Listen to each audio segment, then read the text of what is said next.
Content developer interview క్వశ్చన్స్లో మనకి ఇదొక tricky question అనమాట. మనకి false plus true minus true plus false అని చెప్పేసి ఇక్కడ ఒక ఎక్స్ప్రెషన్ ఇవ్వటం జరుగుతుంది. దీన్ని కన్సోల్ చేయమని చెప్పేసి అంటారు. దీని యొక్క అవుట్పుట్ ఏమిటి వస్తుంది అని చెప్పేసి ఇక్కడ అడగడం జరుగుతుంది. దీని యొక్క అవుట్పుట్ అనేది ఏమొస్తుంది అని చెప్పేసి అడగడం జరుగుతుంది అనమాట. ఇది చాలా ట్రిక్కీ క్వశ్చన్ అనమాట. చాలా లాజికల్గా బాగా ఆలోచించవలసి ఉంటుంది. ఎందుకంటే ఇక్కడ మనకి ఫాల్స్ ట్రూ ట్రూ ఫాల్స్ ఇక్కడ మనకి నంబర్స్ ఏం లేవు, జస్ట్ అర్థమెటికల్ ఆపరేటర్స్ ఉన్నాయి. Arithmetical operators with Boolean values. False true అనేది బూలియన్ వాల్యూస్, ఇక్కడ ప్లస్ మైనస్ అనేవి అర్థమెటిక్ ఆపరేటర్స్.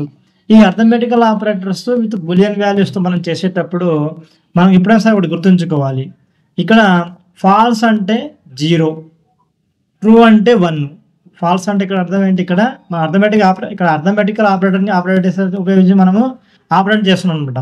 ఒక ఆపరేషన్ మనం చేస్తున్నాము అర్థమెటికల్ ఆపరేటర్ని యూజ్ చేసి. అప్పుడు ఏం చేయాలంటే మనము ఫాల్స్ని 0గా మనం తీసుకోవాలి. అంటే ఫాల్స్ని 0గా మనము ట్రీట్ చేయాలి, ట్రూని మనము 1 లాగా ట్రీట్ చేస్తాం అనమాట. ఇలాగ మనం చూసినట్టయితే ఈ యొక్క ఎక్స్ప్రెషన్ని మొత్తాన్ని నేను ఇక్కడ 0, 1 యూజ్ చేసి, అంటే ఫాల్స్ ఉన్న చోట 0ని, ట్రూ ఉన్న చోట 1ని యూజ్ చేస్తే మనకి ఏమవుతుంది, 0 + 1 - 1 + 0 వచ్చింది.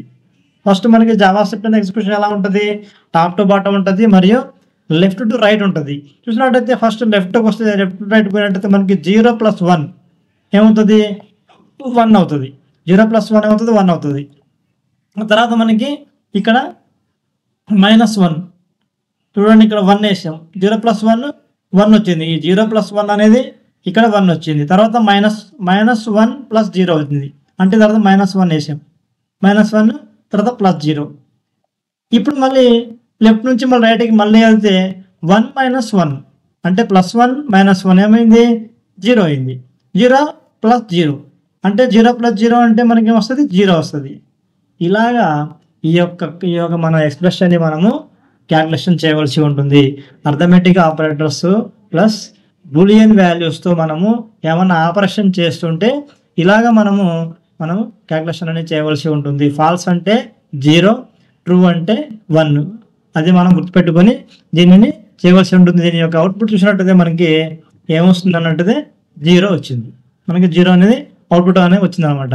ఇది ఒక చిన్న లాజికల్ థింకింగ్ క్వశ్చన్ అనమాట.